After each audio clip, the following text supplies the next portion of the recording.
E aí, já pensou em ganhar muito dinheiro com um canal de corte igual esse daqui que você tá assistindo? No primeiro link da descrição temos um aulão para você que quer começar um canal de cortes e faturar muito aqui na internet. Também teremos planilhas que irão te ajudar na hora de organizar a produção do seu canal. Tá esperando o quê? Mas, dentro do que aconteceu de fato, cara, eu encontrei muitas coisas em comum, né? A palavra mais citada por todos, e todos que eu entrevistei ou eram bilionários, ou eram prêmio Nobel, ou moviam multidões, foi resiliência. Foi a palavra que eu mais ouvi de todo mundo. Resiliência, né?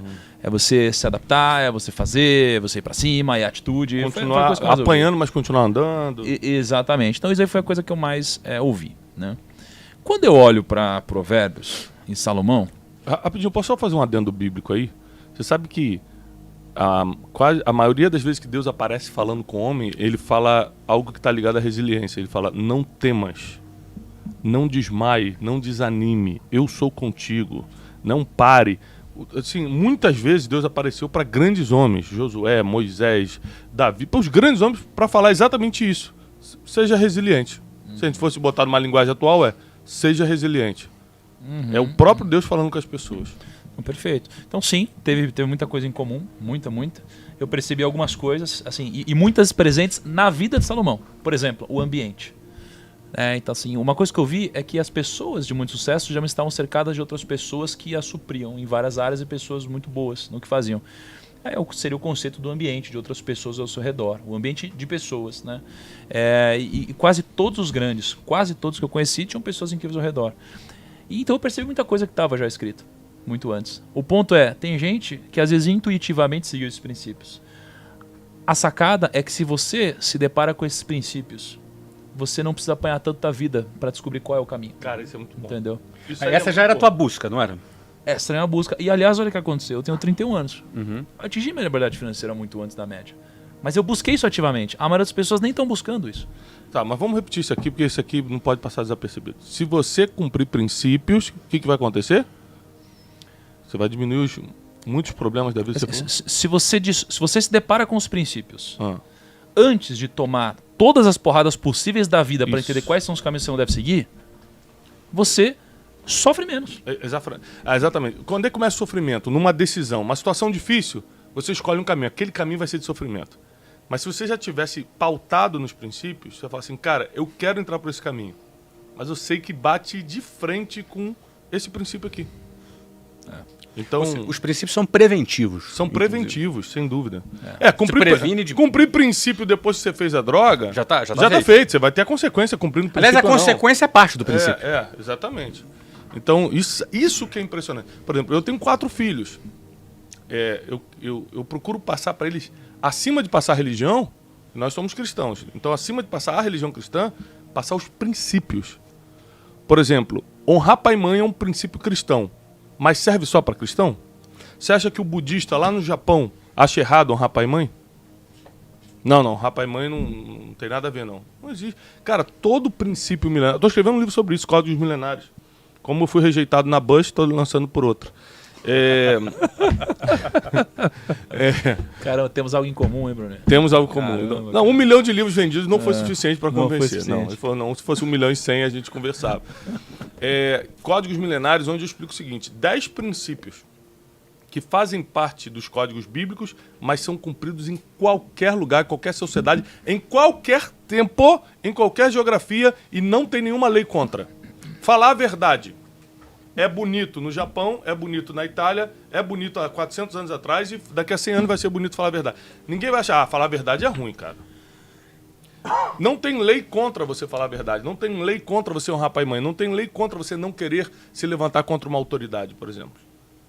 Então, é um livro até que vai ser polêmico, porque vai bater de frente com muita coisa que essa geração acha que pode fazer. Tipo, vou bater de frente com a autoridade, você pode bater de frente com as ideias. Martin Luther King ia pra rua protestar, irmão. Qual foi o dia que ele citou o nome de alguém? Sabe por que a carreira dele foi bem sucedida? Ele marcou a história, o único cara com feriado nos Estados Unidos até hoje? Porque ele lutou contra uma ideia. A ideia do racismo, a ideia da segregação. Ele não lutou contra uma pessoa. Então, quem cumpre os códigos milenários e os princípios, vai longe. Assim, não tem limite para esse cara. E aí isso é independente de religião. Né? Isso é independente de religião. Agora, vamos lá. A espiritualidade, eu não sei se você notou, Flávio, a espiritualidade ela tá ficando mais forte na nossa geração. Tipo assim, eu não tô falando de religiosidade, de pessoa ir à igreja, essas coisas, não. Espiritualidade, tá todo mundo se espiritualizando. Muitos influencers, mesmo que não sejam religiosos, estão de alguma forma falando de Deus. Como é que você tá vendo isso? O que tá acontecendo na sua opinião? Olha, a gente vive... O lado bom e o lado ruim. Claro, na minha visão, a gente está passando hoje por um momento muito difícil da humanidade. O Covid, a gente às vezes se adapta com essa situação, mas vamos entender, a gente ficou praticamente 6 meses confinados. Naquele momento, acho que muitas incertezas povoaram as mentes das pessoas, muitas incertezas, muitas dúvidas, muitas inseguranças, às vezes inseguranças sobre o negócio, às vezes inseguranças sobre sua própria saúde, se eu vou estar vivo, se eu não vou estar vivo. A gente conviveu com a morte mais perto, o vizinho que morreu de Covid, o pai, algumas pessoas perderam entes queridos com essa doença. Não é? A dúvida durante muito tempo, como pega, como transmite, que negócio é esse? Então eu penso que a humanidade como um todo, não só o Brasil, mas o mundo inteiro, viveu esses momentos de incerteza. Depois, as consequências desses momentos de incerteza, que são as consequências econômicas. A gasolina está cara, a carne está cara, alguns produtos em alguns países estão faltando. Você vê a inflação em níveis maiores do ponto de vista econômico, as consequências econômicas do Covid. Depois você vê a quantidade de empresas que quebrou. Mais de 700 mil empresas quebraram. Mais de 700 mil empresas. Ou seja, no Brasil, mais empresas quebraram do que gente morreu.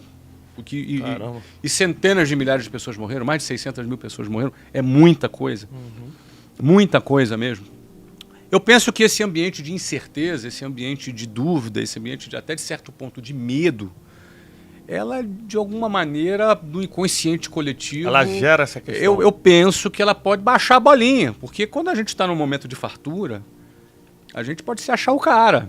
A gente está num momento de alta, de prosperidade, prosperidade mundial. Eu penso que as pessoas, elas, de alguma maneira, elas podem se entorpecer por esse sentimento e se esquecer que estabilidade não existe. Eu penso que esses momentos de dificuldade mundiais, de alguma maneira, levam as pessoas a refletirem, a buscar um apoio fora do seu alcance. Então, eu acho que isso pode ser uma tendência que pode apontar para essa busca mais para... Eu vi o Nigro falando de Deus algumas vezes recentemente. Aí, no caso, por exemplo, no seu caso, por que você acha que tem a obrigação de falar se você fala de finanças? O que está acontecendo? Deixa eu pegar só um gancho da sua pergunta para o Flávio, que é sobre por que você acha que estão se espiritualizando mais hoje? Eu acho o seguinte, não é como se... obviamente, talvez isso daqui vá além da minha compreensão, mas o mundo ele sempre esteve... durante muito tempo ele esteve muito agressivo e muito ruim para a maioria das pessoas, né? Se a gente pegar os últimos 100 anos nos Estados Unidos, 99,9% das empresas quebraram e 4 presidentes foram assassinados. E a gente não teve, talvez, uma massificação de espiritualização, mesmo tendo um cenário como esse. Qual que é a diferença de hoje? A diferença de hoje é que a gente tem a internet e as redes sociais muito latente na nossa cara. E tem uma parábola que, para mim, explica o que está acontecendo e daí vem a necessidade de se espiritualizar. Que é a parábola dos trabalhadores nas vinhas. Né? Então, olha só a reflexão. Né? Nos trabalhadores das vinhas, né? Você tinha... Poxa, o pessoal queria ajuda para trabalhar nas vinhas, passou de manhã, 9 horas da manhã, falou, você quer trabalhar ganhando um denário? Quero. Aí a turma foi trabalhar. Passou meio-dia, vocês aí, quer trabalhar até o final do dia ganhando um denário? Quero. Vem trabalhar. Chegou 5 horas da tarde, vocês aí, querem trabalhar ganhando um denário? Quero. Então vem trabalhar. Todos eles estavam desempregados. Foram trabalhar. Chegou no final do dia, paga para eles aí um denário para cada um, começa de trás para frente. Aí pega a turminha das 5 da tarde. Fala, 1 denário para cada um. Obrigado. Aí chega a turminha do meio-dia, 1 denário para cada um. Ué, 1 denário pra gente? O pessoal ganhou 1 denário, trabalhou 1 hora só, a gente tá desde o meio-dia aqui embaixo do sol, a gente vai ganhar menos que os outros? Pum. Aí vem a turminha da 9 da manhã. toma aqui 1 denário pra vocês. 1 denário, isso é um absurdo, a gente trabalhou o dia inteiro. A gente trabalhou o dia inteiro, a gente fez tudo isso e a gente ganhou a mesma coisa que os caras que trabalharam 1 hora, os caras que trabalharam meio-dia, a gente ganhou menos que todo mundo. Aí o dono chegou e falou, ué, mas por que você tá fazendo isso? Você tá fazendo isso porque eu fui mais generoso com os outros? Né? E qual que é o insight aqui pra mim? Tava todo mundo desempregado, mano. Os caras esqueceram que eles estavam desempregados. Primeiro ele falou assim, esse não era o combinado? Era o combinado? Então, mas assim, tá todo mundo desempregado. Eles esqueceram que estavam desempregados. Eles combinaram ganhar 1 denário. Eles ganharam o que eles tinham combinado. Aconteceu uma coisa ótima na vida deles. Em qual momento a vida deles estragou? Quando eles olharam pro lado e viram que alguém estava se beneficiando mais do que eles. E na rede social, é impossível isso não acontecer. Mesmo que a vida de quem está nos holofotes seja pior que a sua. Por quê? Porque a gente vai comparar o nosso bastidor com a vida do outro. Então a gente vai comparar o que a gente sabe da realidade que a gente vive com a única coisa que essa pessoa quer mostrar pra gente. Palco. Então isso daqui tá espancado na nossa cara, dizendo assim, ó, a sua vida é um lixo, essa é a vida que você deve buscar e é uma vida utópica, porque ninguém vive essa vida que é mostrada na rede social, isso é impossível, né? E no momento que isso começa a acontecer na nossa cara, a gente começa a ter conflitos internos muito fortes, muito poderosos e talvez muito difíceis de resolver, né? E no momento que a nossa vida começa a parecer mais difícil e muitas vezes a gente começa a não encontrar um sentido para as coisas que estão acontecendo, a gente entende que talvez a resposta não esteja no material. E aí isso daqui aparece de 2 formas. Aparece de um lado para as pessoas que buscam sofrer menos ou criar um sentido para sua vida, e do outro lado das pessoas que se comunicam com essas pessoas com uma missão de que elas devem ajudá-las, né? Como um mensageiro e não como a mensagem, né?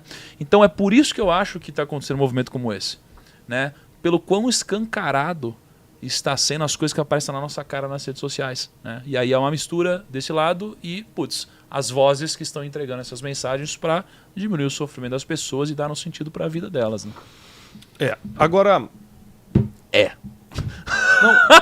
Toma esse papel aqui, mano. O que é, mano?